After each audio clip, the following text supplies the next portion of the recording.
দীর্ঘ ২১ বছর পর ১৯৯৬ সালে শেখ হাসিনার নেতৃত্বে প্রথমবারের মতো ক্ষমতায় আসে আওয়ামী লীগ সরকার।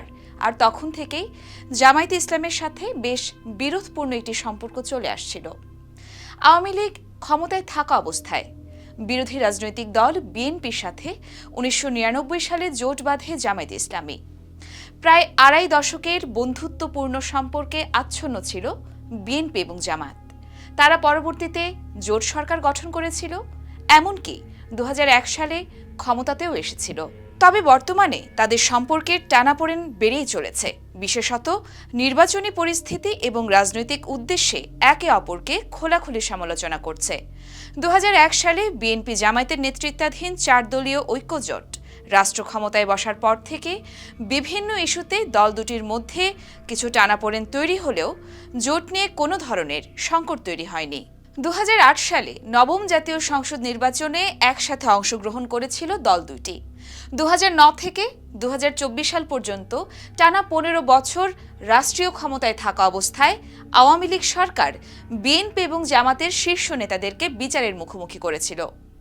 এমনকি যুদ্ধাপরাধ ইস্যুতে শুধুমাত্র জামাত নয়, বরং বিএনপিরও এক নেতার ফাঁসি হয়েছিল।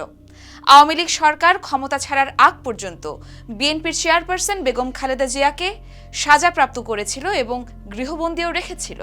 এই সময় জামাত বিএনপির মধ্যে নানা সংকট তৈরি হলেও রাজনৈতিক জোট ছিল ২ বছর আগ পর্যন্ত। এমনকি নিবন্ধন বাতিল হওয়ায় ২০১৮ সালের জাতীয় নির্বাচনেও জামায়াতের প্রার্থীরা ভোটে অংশ নিয়েছিল বিএনপির ধানের শীষ প্রতীকে। ২০২২ সালে বিএনপি এবং জামাত আনুষ্ঠানিকভাবে জোট ভেঙে দিয়ে সরকার পতনের জন্য যুগপৎ আন্দোলন শুরু করে।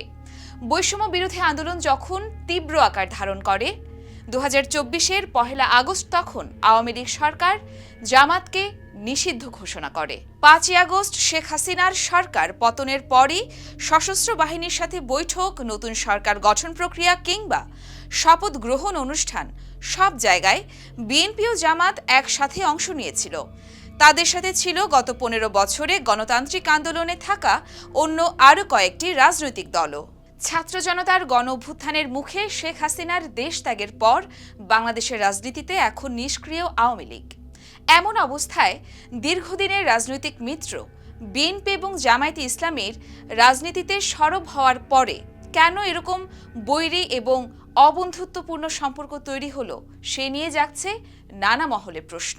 তৃণমূল থেকে শুরু করে দল দুটির শীর্ষ নেতাদের বক্তব্য ও কথাবার্তাতেও একই মতবিরোধ স্পষ্টভাবে লক্ষ্য করা গেছে গত কয়েকদিনে, যেটি প্রকাশ্যে আসে গত আগস্টের মাঝামাঝি অন্তর্বর্তীকালীন সরকারকে নির্বাচন আয়োজনের সময় দেয়া নিয়ে বিএনপি ও জামায়াতের পরস্পর বিরোধী বক্তব্যের মাধ্যমে। এখন প্রশ্ন হলো, শেখ হাসিনার পতনের পর বিগত ২৫ বছরের রাজনৈতিক মিত্রদের ভিতর কেন এমন সম্পর্কের সৃষ্টি হলো? গত ৮ই আগস্ট ক্ষমতা নেবার পর প্রধান উপদেষ্টা ডক্টর মোহাম্মদ ইউনূস জাতির উদ্দেশ্যে ভাষণ দেন। সেই ভাষণে জাতীয় নির্বাচন কবে হবে কিংবা নির্বাচন কতদিন পর হতে পারে এমন কোনো বিষয়ে স্পষ্ট বার্তা ছিল না, যে কারণে এই বক্তব্য নিয়ে প্রতিক্রিয়া জানিয়েছিল বিএনপি। দলটির মহাসচিব মির্জা ফখরুল ইসলাম আলমগীর প্রধান উপদেষ্টার ভাষণে নির্বাচনের রোডম্যাপ না থাকায় অসন্তোষ জানান।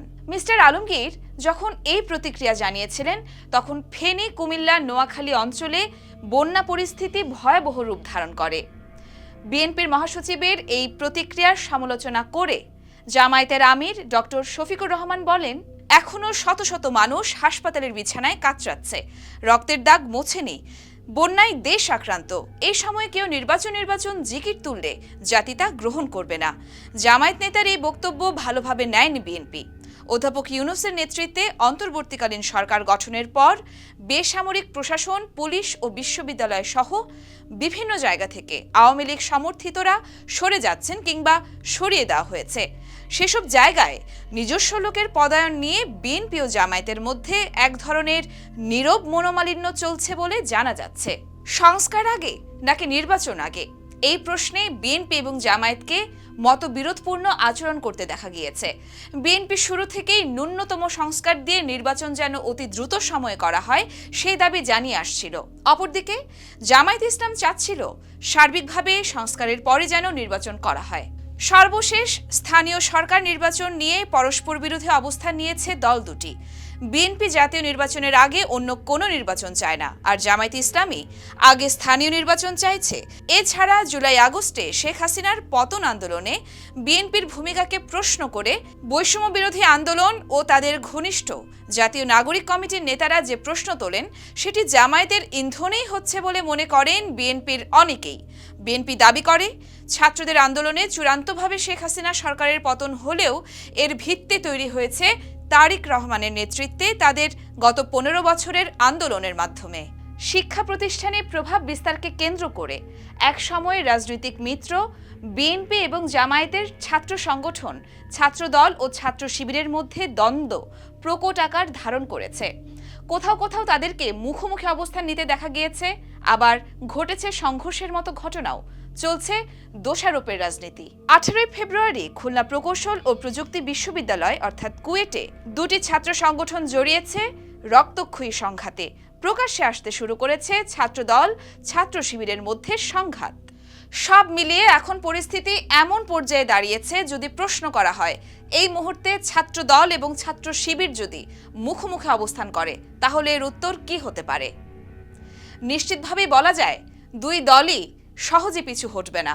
এমনকি তারা নিজেদের অস্তিত্ব রক্ষার লড়াইয়ে মারামারি পর্যন্ত করবে। হয়তো বাংলাদেশের ছাত্র রাজনীতির ইতিহাসে সর্বোচ্চ সংখ্যক হতাহতের ঘটনা ঘটতে পারে, এমনকি লাশের মিছিলও বাড়তে পারে। ইয়োরমা শায়ের জাহান, দেশকাল নিউজ।